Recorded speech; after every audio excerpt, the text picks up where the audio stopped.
Good evening. I am Doug Martin with the Natural Resource Damage Program, and I'm here with Sydney Stewart to talk about the draft natural resource damage assessment work plan associated with the Reed Point Bridge derailment that we have put together and is currently out for public comment. I would note that we do have 3 members of the public here, and there are, for you that are here, there are 12 people online? Yeah, there's some 12 people online. So we have a short presentation. It's about 20 to 30 minutes. Following that, we'll do a question and answer period and try to provide you guys with the information that you need if you would like to submit comments. So just a few meeting notes. This is a hybrid meeting. And it is being recorded. So we do have, this is a public meeting, it's being recorded. So if you do have a question and would like to speak, we'd ask you to say your name. And so it's recorded. If you're online, if you would please raise your hand if you have a question, and we will address you and ask you to unmute yourself, and you can ask your question at that point in time. So just a brief introduction. We'll go through who we are. We're the Natural Resource Damage Program. We'll explain to you who we are within the state government and what we do. We'll talk a little bit about the Reed Point derailment and some of the background information there. And Sydney will provide most of this information about the work plan. Some history of the derailment, some of the ephemeral data or the early incident data that we collected, as well as what the work plan lays out for us to try to assess the injuries to the natural resources. Who we are here at the meeting from the Natural Resource Damage Program. Myself, I'm Doug Martin. I'm the acting program administrator. Sydney Stewart is here and she'll be doing most of the presentation. She is the project manager for the program. And also online, we have Catherine Hausrath, who is our attorney for this site with the program. We also have one of our consultants who is an expert in the natural resource damage assessment process, Jamie Holmes, and he will also be available for questions. I would also note that I know that Mike Ruggles of Fish, Wildlife and Parks is here, as well as several Fish, Wildlife and Parks folks are online. So a little bit about the Natural Resource Damage Program, because a lot of people don't know who we are.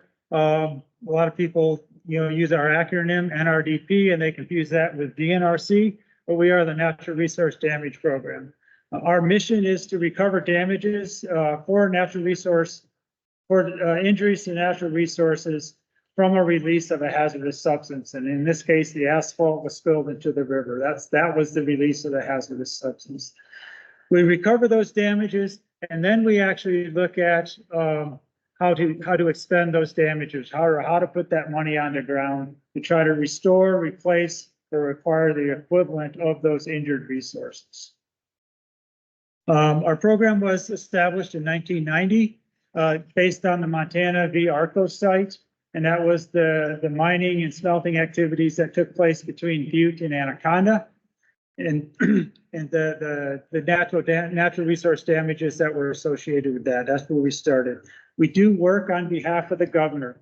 So we are a small program of 12 people that work directly under the governor's office, but we are located within the Department of Justice. I'm not going into all of that detail, but we are here representing the governor. And the governor is the trustee of the natural resources for the state of Montana. That's why I'm representing you. As I said before, we work under the natural resource damage provisions within certain laws.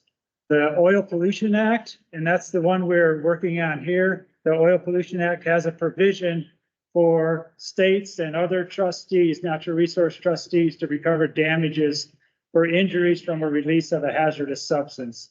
The federal Superfund law and the state Superfund law, CERCLA and SECRA, also have those same provisions, but in the case of the asphalt spill here and the derailment, we are working under the Oil Pollution Act. These provisions allow the trustees, or in this case, the state, the state's the loan trustee at the site, to recover damages to those injuries that were caused by that release of the asphalt. So we are looking at the injuries that the asphalt is causing to those natural resources. We're looking at, those recovered damages have to be used. So when we do recover the funding for this, they have to be used to restore or replace or require the equivalent of those injured natural resources. So it has those damage, those funds have to be spent on something that is addressing the injuries caused by the asphalt. The goal of our program, the goal of using these funds is actually to return the resources to a baseline condition.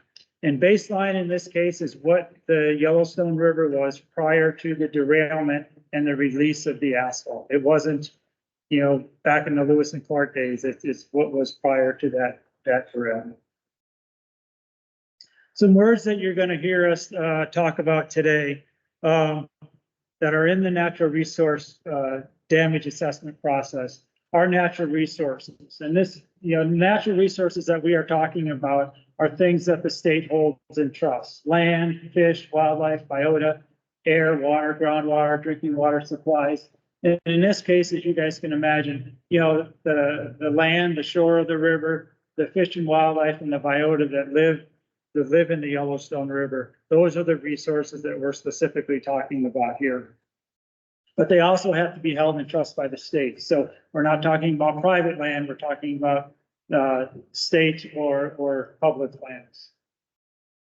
The injury, an injury is that observable or measurable adverse change in the natural resources or how it was impaired by the release of that hazardous substance. So when we talk about injury, what happened to those resources? How were they injured? How were they impaired by the asphalt? What we use.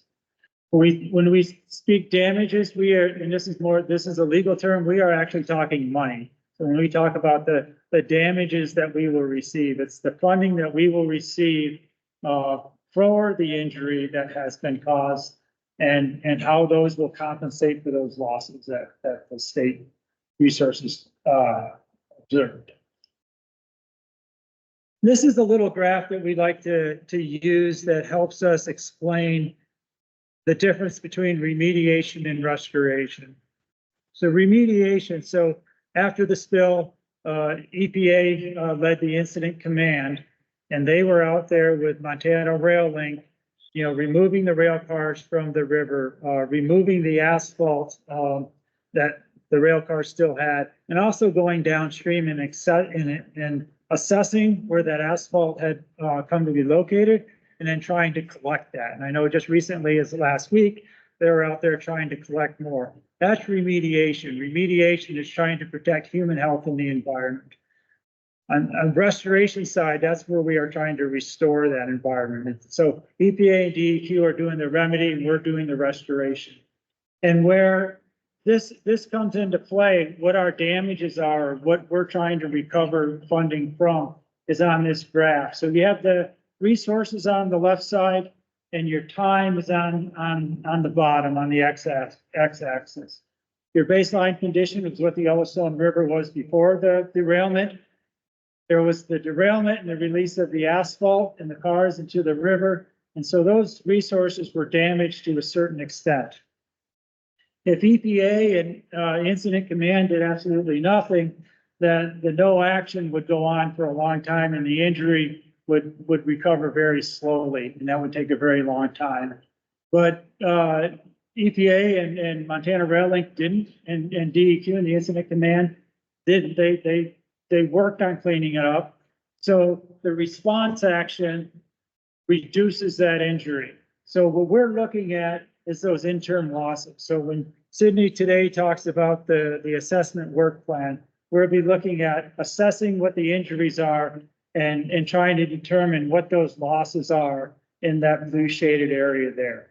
Because we know remedy, the cleanup, the remediation isn't going to get it all the way back to baseline. So this is where we are now, and I am going to turn this over to Sydney, and she is actually going to go over where we are, the process and we're located in now, and also the work. Great. So yeah, Sydney Stewart with NRDP. So I'll talk about the kind of the process we follow in a natural resource damage assessment, as well as how we're enacting that process for this site. So starts with a spill of a hazardous substance, in this case, oil or asphalt. What you're probably most familiar with right now is the cleanup.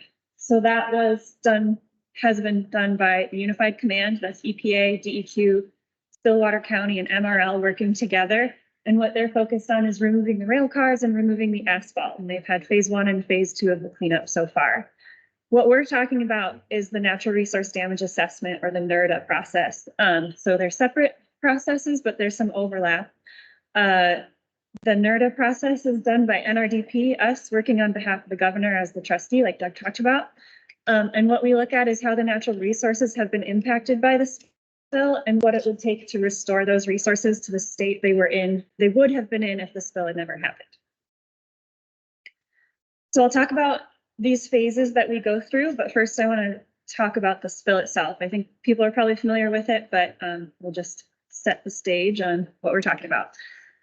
So June 24th of last year, a train derailed into the Yellowstone River and released about 420,000 pounds of asphalt, as well as sulfur and scrap metal into the river. Montana Rail Link, or MRL, is the responsible party for this incident. And asphalt is an oil product, so they're liable for natural resource damages under the Oil Pollution Act, or OPA. And that includes damages for injuries to natural resources and services caused by the asphalt and the response actions. During the cleanup, they found asphalt in the Yellowstone River over 130 miles downstream of the spill site, and it impacted many different habitat types. So you can see in the photos here, there's asphalt on rocky shorelines within the river, and then on vegetation along the banks.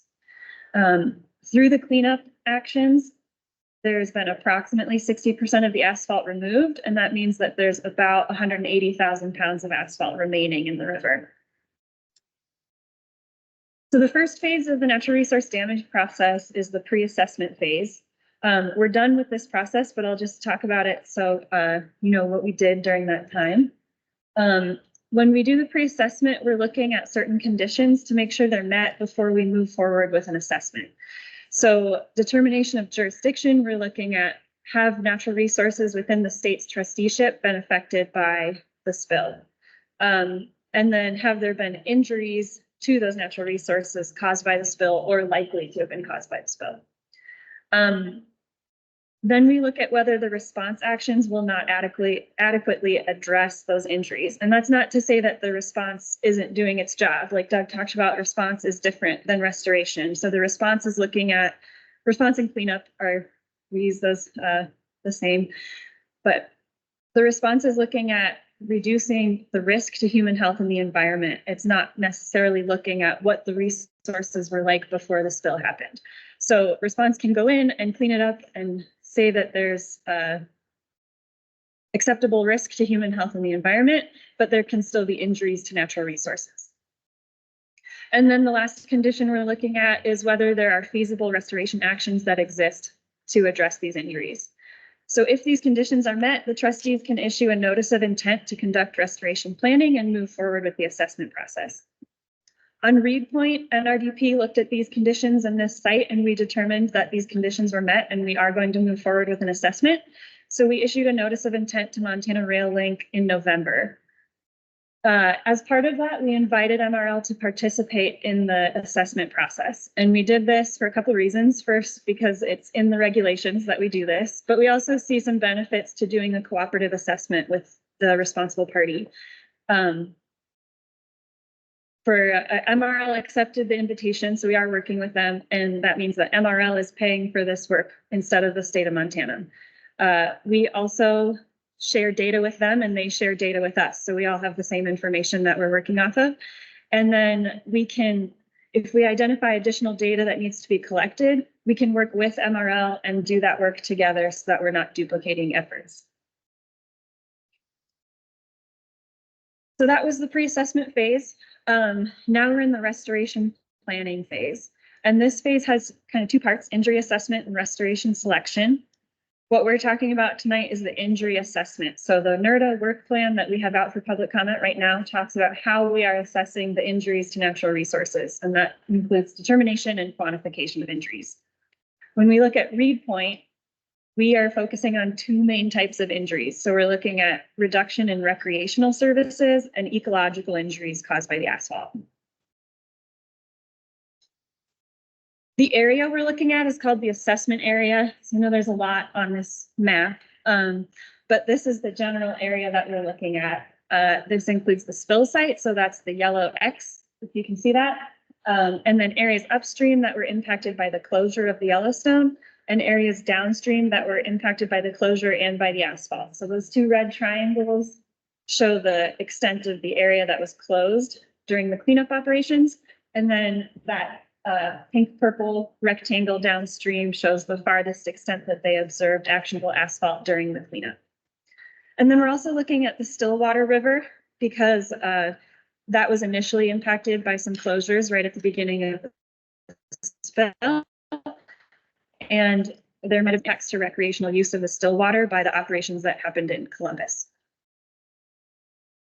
So when we look at how recreational use of the river was impacted by the spill, there was initial emergency closures on the Yellowstone and the Stillwater rivers to prevent people from floating while the pieces of the train or the boat operations were going on.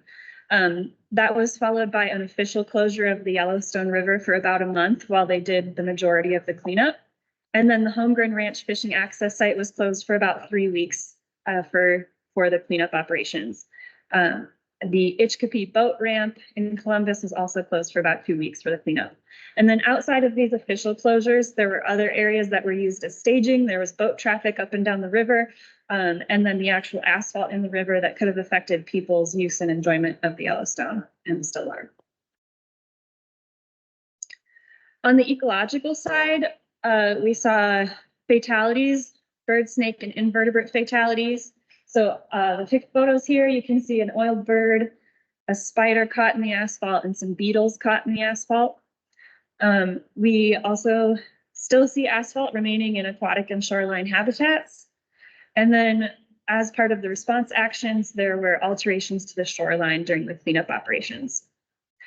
For fish, that's something that we're still looking into. So FWP did some fish sampling immediately after the derailment, and they saw some abrasions and lesions on the fish. And then follow-up fish tissue sampling showed some petroleum-related contaminants, PAHs, in fish tissue, and that led to a fish consumption advisory on the river.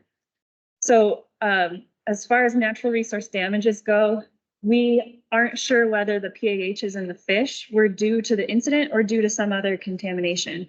So in order to get natural resource damages for that fish contamination, we need to establish a pathway from the train derailment to the fish. So if we can find that there's a pathway and that was the cause of the contamination, then the fish contamination will contribute to the ecological impact because the fish were adversely affected, and to the recreational component because of the fish consumption advisory and that reduction in recreational fishing. But again, we don't know if that's the case. So we'll look into it during the assessment and see what we can find. And FWP is doing follow-up sampling to help understand that. So now I'm going to talk about how we are actually going to assess these injuries. And I know Doug put this up already, but I just want to throw it up again. So we're looking at both the spatial extent of the injuries, so that assessment area and how that was impacted, but we're also looking at the temporal component. So how long are these resources impacted by the asphalt and the cleanup? And our ultimate goal is to quantify that shaded hatched area. So quantify that injury so that we can understand what we need to do to make the public whole for those losses. The first step in the injury assessment is injury identification. And that looks a little different for the recreational and the ecological components. For the recreational side, we're looking at the degree to which injuries to public services occurred as a result of the incident and the response. We're looking at all the different ways people use the Yellowstone recreationally. So fishing, boating, floating, swimming, rock hounding, all those different things that people do for recreation on the Yellowstone. And the way that we're planning to assess the injury is using FWP's fishing pressure data. So every other year, FWP does a fishing pressure survey, and this data goes, for the Yellowstone, this data goes back to 2013. And lucky for us, 2023 was also a survey year. So we can look at the reported use of the Yellowstone River in 2023 and compare that to historic use to see if there was a reduction in the amount of use of the Yellowstone River. On the ecological side, we're looking at how the asphalt impacted the habitat as a whole. And to do that, we're planning to look at the area of habitat that was physically covered or like smothered by the asphalt. And we think this will allow us to assess the injuries to habitat, those resources like plants and shorelines, as well as how wildlife uses those resources. We're also going to look at the response actions, so heavy equipment use of staging areas, channel excavation, things like that, how those impacted natural resources. Another thing we'll look at is riprap that was placed above the derailment site that was done using materials from the response. So this is another thing we're not sure if it will feed into the ultimate claim or not, but we don't have enough information yet, so we're going to look into it. And then finally, we'll look at existing data, so surface water, sediment, fish data, samples that were collected during the response, and we'll see how those compare to adverse effect levels. So if we're seeing contamination at levels that would impact natural resources. On the quantification part of it, again, it's a little different for recreation and ecological, but for recreational services, we'll use a benefits transfer approach. So again, we'll use FWP's fishing pressure data to see if there was a reduction in use of the Yellowstone because of the derailment. And then we'll assign a dollar value to the different ways people use the river recreationally. And these are established values in the literature. We're not just making them up. But we would say, okay, people value a day of recreational fishing at X dollars per day. And then we can multiply that by the lost days to come up with an overall dollar amount to represent that injury. On the ecological side, we'll use a technique called habitat equivalency analysis, or HEA. And this looks at the habitat as a whole. We'll use quantifiable metrics to look at that reduction in services provided by the habitat because of the asphalt covering it. So again, we'll look at the area covered by the asphalt, and we'll determine the injury as a debit. So we'll look at debits and credits. I'll talk about that a little bit in a minute. But the unit we use for that is a discounted service acre year. So it's basically the reduction in services provided by that injured habitat per acre per year. So that's what's covered in this work plan. That's our plan for assessing the injury. The next step will be restoration selection. That's not covered in this work plan, but I do want to talk about it briefly because I think it can help explain why we're doing it this way. So when we look at restoration selection, for recreational services, again, we looked at the lost days, the dollars per day, and came up with a dollar amount. And then we'll determine appropriate restoration actions to compensate the public for those losses. So that might look like establishing a new fishing access site so people have easier access to the Yellowstone or something like that. On the ecological side, we will determine the debits as those discounted service acre years, and then we'll try to balance that with credits. And the credits look like restoration actions that can improve habitat services. So we'll look at what kind of restoration can we do and determine that as a DSAY, and we'll look at the debit as DSAYs and try to balance those. And then we can turn that into a dollar amount by looking at the cost of restoration per acre. So this is complicated stuff. We're kind of reaching the end of my understanding of it, but that's why we have Jamie on the phone. So if people have questions about this, Jamie can help answer that, but hopefully it makes a little sense. All right, so that's the work plan, and then a little bit more. We are looking for feedback on the work plan. So if you have comments to us on how we're planning to assess the injuries, that's what we want to hear. Also, if you think we missed something, if there's additional information about how ecological resources or recreation on the Yellowstone were impacted by the derailment, please send those in as well. And then I just want to put this up too. If you see asphalt on the river, MRL is collecting those reports. So the email is rpderailment@mtrail.com, and MRL shares that information with us. So any reports of asphalt still out there, if you send it to that address, we'll get that report as well. And then if you see any impacted wildlife, report that to FWP and the Oil Wildlife Care Network Response Hotline. For comments on the work plan, you can submit them to us. The deadline is July 12th to be considered in this comment period. You can submit them to nrdp@mt.gov. Please put the read point draft NRDA work plan in subject. We have a couple public comment periods open right now, so that just helps us keep them organized. And then you can mail it to us. There's our address. And then a link for where you can find the work plan on our website and mine and Doug's contact information. So there's a handout of this in the back. You're welcome to grab one with this information. And I will leave this up, but we can take questions if anyone has any. I had a question. Kevin Mitchum, Stillwater County resident. I think the first question I have is, we talk about the asphalt, but we don't talk at all about the molten salt. Obviously there was an impact associated with the river. When you float it, you see these balls of salt.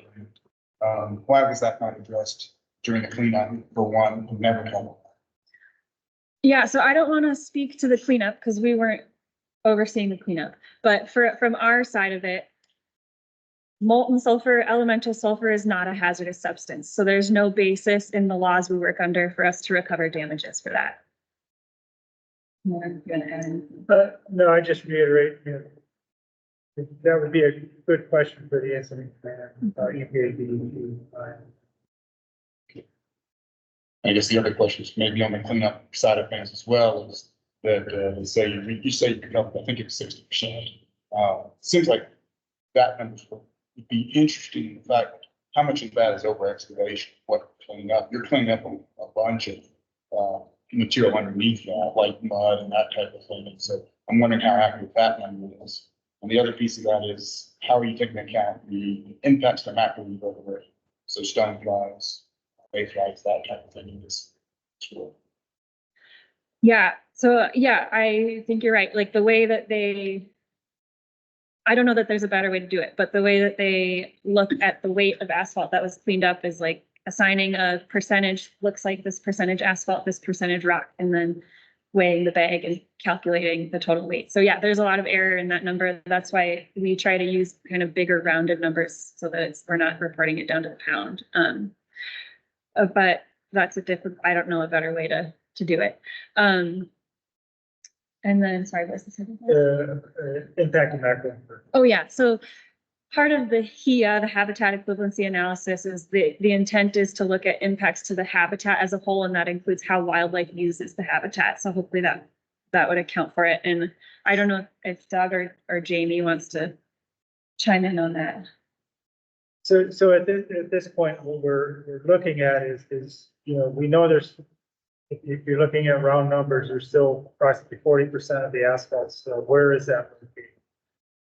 And what impact is that making? What impact is that having? So if it is located in ripples and in areas where the macroinvertebrates are most productive, looking at that to determine, the extent to which that is affecting that habitat. So we would, as Sydney noted in her presentation, trying to determine the extent of the asphalt, where it is located, and how it is spread over the bed of the river, and the potential aspects, the impacts to that. So we are going to assess that in our assessment process.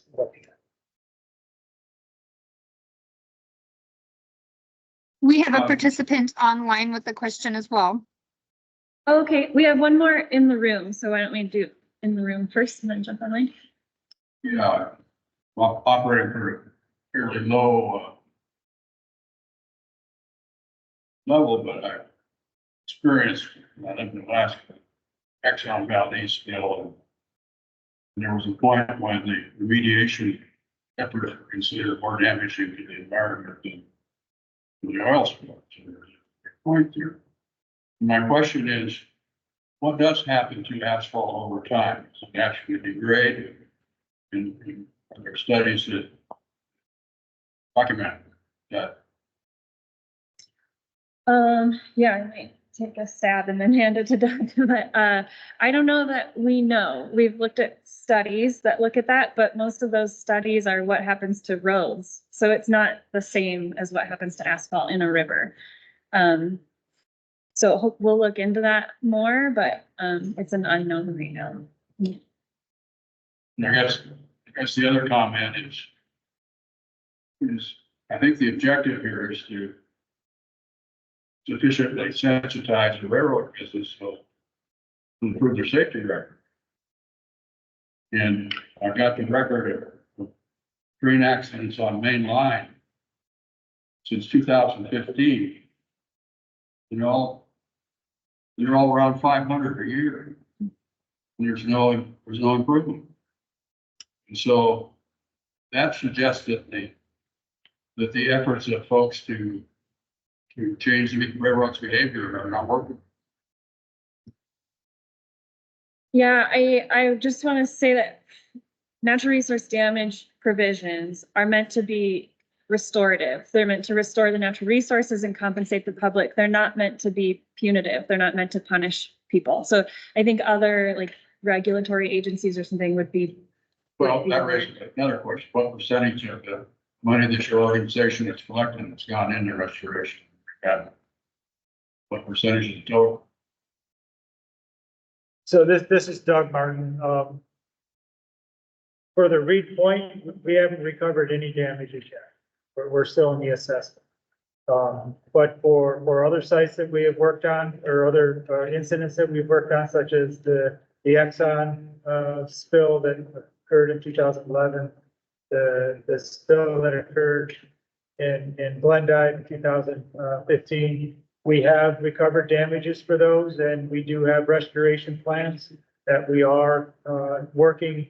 So for the 2011 spill, we have a restoration plan that we are implementing. The recreational component, we worked with a number of local organizations within the Billings area to implement a number of recreational projects, and most of those are done. We're also working with Fish, Wildlife and Parks on building a couple of extra fishing access sites. I know we built one originally. So we do our program. That's the second part of our program. The first part is looking at the injury and going through this natural resource damage assessment process. But we also have another component. Same people do it, but we implement those restoration plans. We put those dollars back on the ground. And we've been doing that in the upper Fork River Basin and across the state for well over 20 years. So we do our best to get those dollars on the ground instead of just turning in. Thank you. And the thought, here it's do restoration and also goal, which apparently you're not too much involved in, is to prevent, take actions that would cause the railroad industry to have a better safety record. If the airline industry had a safety record like the railroads, nobody'd fly. As Sydney said, we're not a punitive, we're not trying to do that. But I would note that there is documented research actually in the literature that shows that states that actually implement and have a natural resource damage program like ours that actually, do, pursue damages in this case, actually have fewer releases than states that don't. So maybe the PRPs, the responsible parties do pay a little more attention that if they do have an incident in Montana, they will probably be held accountable for it. Where we didn't have a program and they weren't held accountable for it, we may see more, unfortunately, more incidents. Well, thank you. It looks like more work needs to be done. Railway, for instance, in the last 10 years, had 282 accidents for incident records report. Just one follow-up question on the restoration. What percentage is done back into the community, Stillwater County specific? Is there a percentage of the recovery damages that goes back to the community? Or does it go into this fund? So the damages that the state receives for this incident will go into a restoration plan associated with this incident. So they will go back into this area. You know, there is that connection to the injury here. So the damages that occurred in the upper Clark Fork between Butte and Missoula, those funds are spent in that area. The damages that were spent, you know, in the Exxon spill were spent in that area. So they are in the consent decree, you know, boundaries. I know Sydney and I just got done doing we have a draft restoration plan for the Libby area.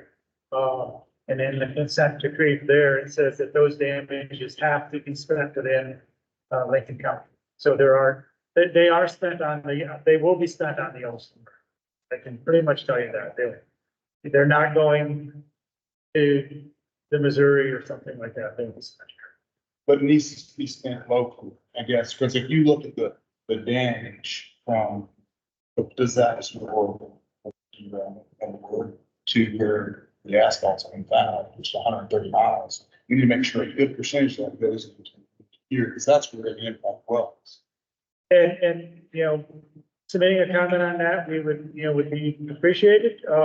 But that's typically what we do. We do spend those funds where the damages have occurred.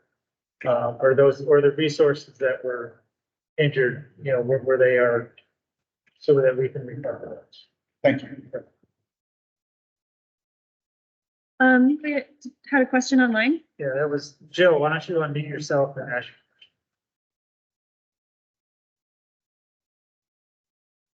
Joe, we can't hear you.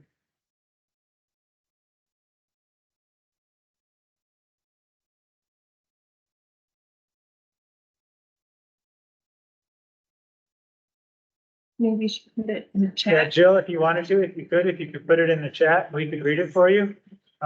If somebody else has a question, if you'd please raise your hand while she's doing that. Are there any more questions in the room? Will there be public meetings to talk about potential projects or any other follow-up that the public gets to put in to kind of address where that money goes to? I believe in that process, there'll be some more opportunity.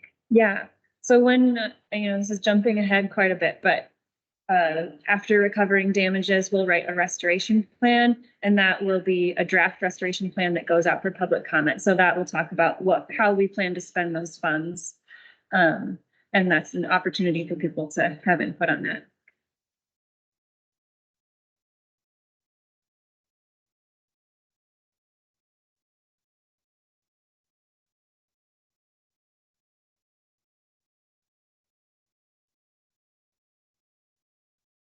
Could you explain a little bit more about the fish and the impacts to the fish and sort of the data associated with, you know, we have data for, I mean, we're trying to decide the impact of the fish, if that's disadvantage for another event or just natural. Do we not have results above the situation? You might hand that to Mike if it's okay. Yeah, I'm Mike Russell with Fish Wildlife and Parks. I'm the fish biologist now, the regional supervisor. We do have trend locations that were above the site, and we've collected additional data as a result of the event. So we will continue to track those. We've got a site down at Laurel, a Holmgren site actually was one that we picked up after the whitefish die-off in 2016. So we've got short-term data there, but then more data by Indian Park and then up by Big Timber as well. And then several sites up in Region 3, the upper Yellowstone, and further down in Captain Clark, and those also in Yellowstone. So we do have some fairly long-term trends, plus looking at current conditions as well. So. And is that really what you're basically saying, we don't have the demand back. What's the data showing right now? Do you know that for fish data? I'm sorry, I was reading Just wondering about the detail of the fish data. I guess my question is, it sounds like we do have a lot of data from the fish, you know, so. Yeah. Do we have trends that we can share tonight? Yes, the trend stuff doesn't indicate that there is any population level issues. So what's being looked at in the NRD and the plan here is how do we look for abrasions, how do any lesions look, what's the condition, do we have changes in active rates or that kind of stuff. So some of it might take a little longer than others, but the upfront piece is we didn't have a die out. We haven't seen a rate drop in any kind of numbers or any rate increases. So there's nothing that looks like this was just a large event that really changed the populations of fish and gulls. So, and then we're tracking through on the PAHs and what does that mean?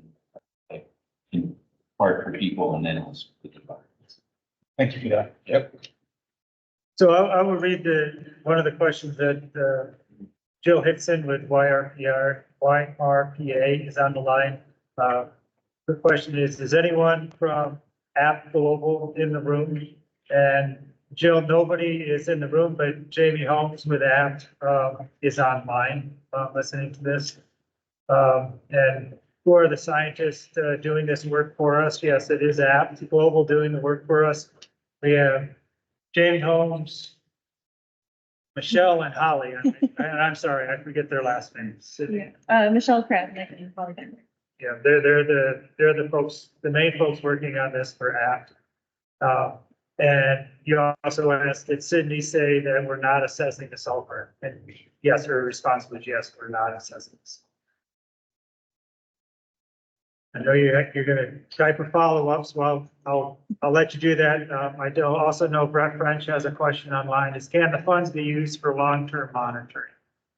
The restoration funds can be used for monitoring, but typically the monitoring that we do with using restoration funds are looking at what impacts what we have to, excuse me, I'm gonna start this again.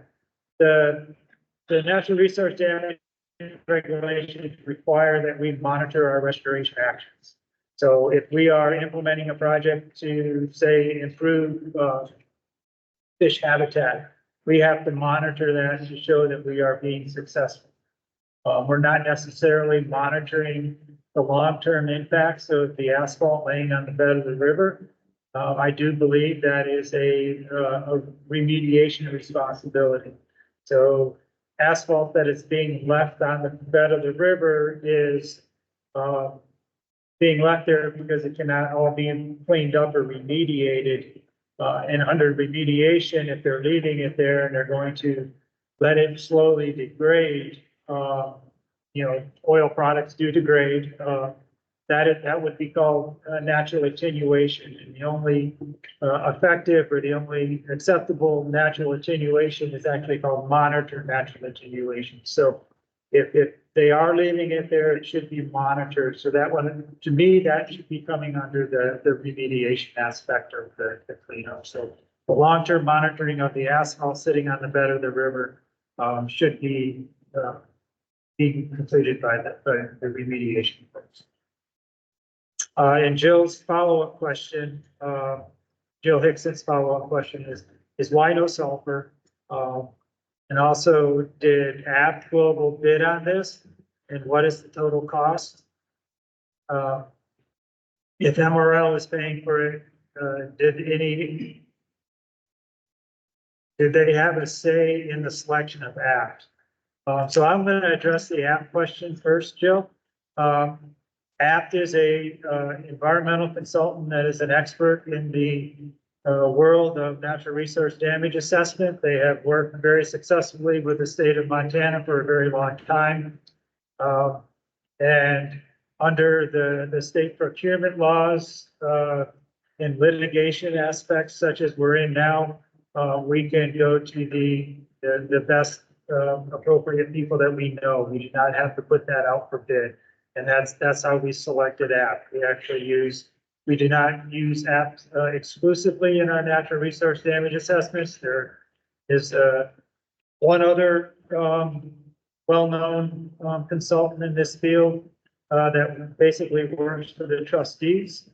App and ICS are the two main consultants that work for trustees. So IEC. So that's who we use, and that's how we selected Apt. We have a long track record with them. They also helped us on both the 2011 Exxon spill and the 2015 spill in Glendive. So they have experience on yours. Why no sulfur? Sydney indicated because of the classification of it as not a hazardous. Yeah, so we just have to, for NRDP to get involved, we have to be working under CERCLA, SECRA, or OPA, and that means it has to be a spill of a hazardous substance or an oil product. So elemental sulfur is not a listed hazardous substance, so we don't have a basis for a claim. Catherine, go ahead and unmute yourself, please. Yeah, this is Catherine Houserath, attorney for NRDP. I think you addressed it, but I just wanted to emphasize that MRL had no role in selecting APT. That is not part of our funding participation agreement, and that wouldn't be appropriate. Yeah, MRL has their own consultant. We don't. We have our separate consultants on these projects.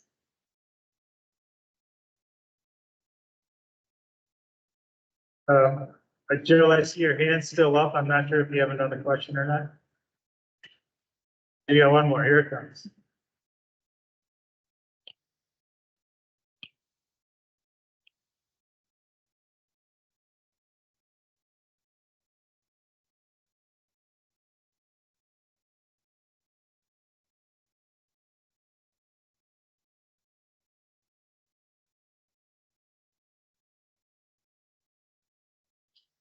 It says, Jill's question is, what happens if MRL does not accept the NRDA?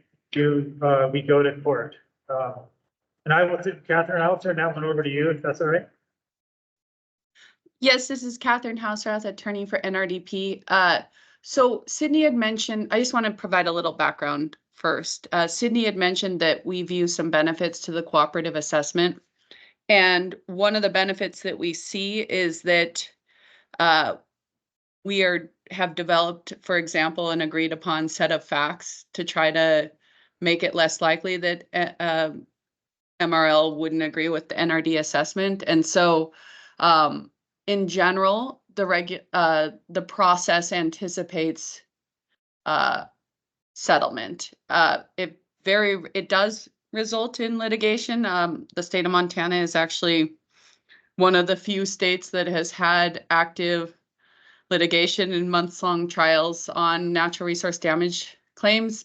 So there is a potential for that, but one of the goals of a cooperative assessment is that you reduce the differences on the facts, for example, so that hopefully that doesn't happen.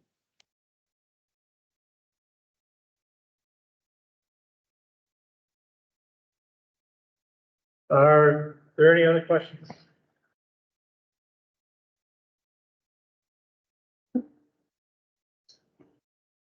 Jill, do you have another question?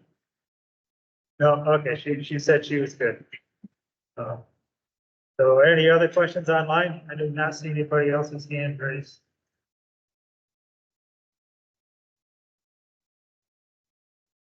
But with that, we would, if you didn't sign in, if you're here, if you would please, we are trying to expand our mailing list. We do have a mailing list associated with the two other spills on the Yellowstone.